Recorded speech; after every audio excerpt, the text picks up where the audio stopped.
უპირველეს ყოვლისა, მინდა სრულიად მსოფლიოს ბავშვებს მიულოცო ბავშვთა საერთაშორისო დაცვის დღე. ჩვენ თავდაცვის სამინისტრო მუდმივად ვზრუნავთ ჩვენი დაჭრილი, დაშავებული და დაღუპული სამხედროების ოჯახის წევრებზე.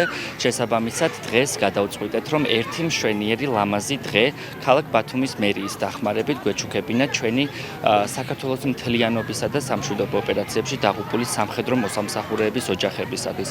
ისინი წარმოადგენენ ჩვენს პრიორიტეტს, ისინი არიან ჩვენი გმირები, რომელთათვისაც უნდა იზრუნოს არა მარტო თქვენ, მე, არამედ სრულიად საქართველო. დღეს ჩვენ ვიყავით ზოოპარკში, ვნახეთ ცხოველები, ძალიან ბევრი რამე ვნახეთ, მაიმუნები, ძალიან კარგი იყო, მომეწონა და ძალიან გახარებული ვარ დღეს. ნახე მაიმუნები, თუთიყურშები, არწივები, ძალიან კარგად გავეტე.